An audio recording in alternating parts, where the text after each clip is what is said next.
Hey guys, I'm Chris. I'm Kendall. And I'm Cam. And we're Bike Gearheads. Today we're going to be doing a comparison video on a couple of our in-house e-bikes, the Santa Cruz Bullit and the Pivot Shuttle LT. Kenny, how about you start out with the Pivot LT? The Shuttle LT is basically Pivot's enduro-focused e-bike. It's modeled pretty closely after the Firebird, their enduro race bike. It's a Class 1 e-bike, meaning it has no throttle. All builds are going to feature the Shimano EP8 motor, and all builds are going to have carbon frames. This is 160 rear travel with 170 up front. All the stock builds for the LT come with the 29-inch wheel configuration, but you can convert it to a mullet. In the XL that I rode, it's a 514 mil reach, so it's pretty long and pretty slack too at 64.5 degree head tube angle. Not over the top, not like as slack as some other bikes that we're seeing, but it definitely feels like a big bike out there. What about the Bullit, Cam? The Bullit is kind of Santa Cruz's more gravity forward e-bike. It's big.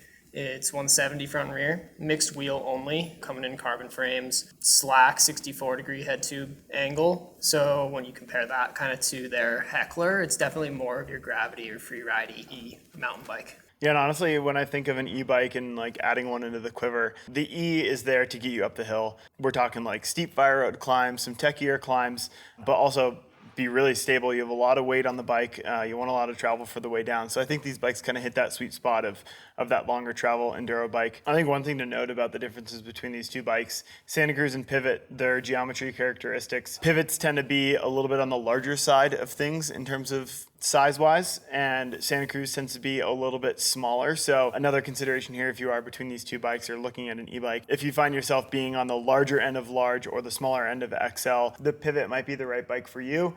These things, the large is kind of like a mini extra large in a way, and the extra large is a true XL. Whereas, Cam, what did you think about the sizing on the Bullit? Yeah, the reach numbers on the Bullit, I would say, are on the smaller end of a true large in what is kind of today's normal enduro or gravity forward bike. The reach on this one, I was riding the large, it's 475 reach. I'm 5'10" and typically jump between medium and large depending on the brand that I'm riding. So hopping on this large 475 reach, it felt comfortable. Yeah, how did the XL feel for you? It's definitely not a small bike, but I also didn't really struggle to get along with it. I'm 6'4", so I can pretty comfortably ride even XLs that are on the bigger side. I think the 439 mil chainstay is also not huge and helps with that maneuverability in the rear end. So yeah, I felt pretty comfortable on it. It didn't feel too big for me. So some other main differences between these two bikes is kind of the spec. You'll see the Bullit is a higher tier kind of SRAM RockShox build. The Shuttle is a little bit more of like a mid-tier Shimano Fox build.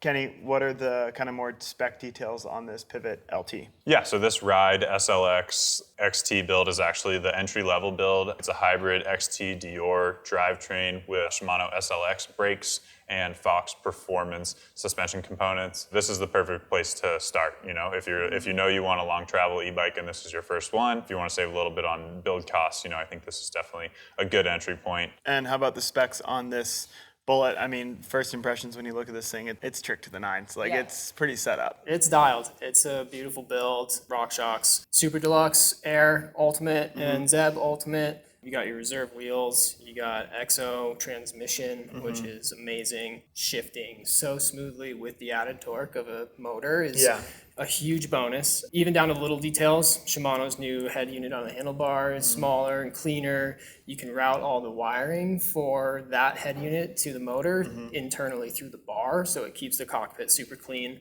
Brakes are the SRAM Code Silver Stealth, super powerful and great for slowing you down on steep terrain with a heavy bike. I feel like e-bikes, a lot of times you're just used to seeing like a scraggle and tangle of a bunch of cables and wires and lines and everything, and this bike just really felt clean and well thought out, which is one thing I appreciated. How do these things climb? How about with the Bullit first? Going up, it's a heavy e-bike, but you've got that Shimano EP8 motor and it cruises. You can put that in multiple modes, eco, trail, boost. It even has a walk mode if it is too steep and you need to push the bike. Full boost mode, going up steep 30-degree fire road, no issues. The Shimanos are kind of this system where the more power and the more input you give to it, the more feedback and power it gives to you. So I think it's this really nice, authentic and natural feeling motor that makes it still feel like a bicycle and not a motorcycle. I don't know if you guys feel the same. Absolutely. I think you can still get as much of a workout out of it as you want, and the battery and the motor assists where you're going. As you tear through the cassette and the gears, it speeds up and responds to your input rather than like a throttle taking off without you. It's not necessarily like a city e-bike where you can kind of put it in the easiest gear and kind of fake that cadence to make it think that you're pedaling. You definitely need input here. So how did that pivot shuttle climb? Yeah, I think the pedal assist on the Shimano motor is really intuitive. I still found myself actually standing up out of the saddle a little bit on like really technical climbing portions. If you're used to riding analog enduro bikes, like this is going to be a really familiar setting. I found myself using the boost mode mostly on fire roads. If we were switching to like more technical single track climbing, I would often switch back into the trail mode. I just found it a little bit easier to kind of like hold the lines that I wanted to be on without the bike like running away from me. I also appreciated the 29-inch wheel out back. I think maybe made it a touch easier to get up and over things. Obviously the motor makes it a lot easier. With the DW link, the bike's tracking is pretty mild-mannered, even if you're climbing boulder to boulder, spending more time on rock than dirt. And I think that's an area where, yeah, it kind of differentiates itself. Now that we've touched on spec, a little bit of climbing characteristics, kind of what everybody's waiting for, descending. How do these things descend? I mean, I can start with the Bullit. It's a beast. It is a beautiful combination of a really low center of gravity that you get with an e-bike, and that coupled with the VPP suspension layup, 170 travel, like this thing feels like the absolute enduro or almost DH crusher on any terrain. Mixed wheel setup in steeper terrain, I love it. It's ideal for me personally because you have that agility, but a lot of stability on the front end. Overall, this is probably the most fun e-bike that I've ridden in a while, just because of its descending capabilities. That's more what I ride, steeper terrain personally, but for any rider getting out there, you're gonna feel planted, stable, and still playful with a pretty heavy bike. Yeah, I'll second that on the Bullit. I think one thing you'll notice immediately when you start to ride more and more e-bikes is that there are some that are definitely more of just a really planted classic e-bike feeling, but the ones that are starting to stand out to me are those bikes that you almost forget that they're e-bikes on the way down. And like you said, that VPP suspension is super planted and really matches the weight of an e-bike really well. That's not an e-bike from 5 years ago. You know? Yeah, there's definitely, obviously it's an e-bike, you have the weight, but I think Santa Cruz thought this bike out super well. With everything from the mixed wheel setup to the suspension choices that they made that give this heavy e-bike the best of both worlds. You know, descending capability, planted instability, while still being able to nose manual, get over chunkier rock sections, rock rolls, and feeling like you can control the bike and it's not pulling you down the trail. Now, Kenny, your thoughts on the Pivot Shuttle and how it descended? It's super fun to ride on steeper descents. We rode some chutes and little rock jumps, and I quickly adapted to the added weight of the motor. It's still fun to ride in that more like traditional free-ridey descending environment. One of the things that I think the length of this bike kind of fixes is butt buzz issues with the full 29. Like I often have that issue. I think this thing is just so long that I think it put me at least like a little bit more centered actually on the bike. And then I didn't really have those butt buzz issues even when doing steep descents. So yeah, overall like super impressed with the bike's descending. I find myself kind of on that cusp of this bike being a little bit too big for me, and the large probably would have fit better, but I was surprised. I did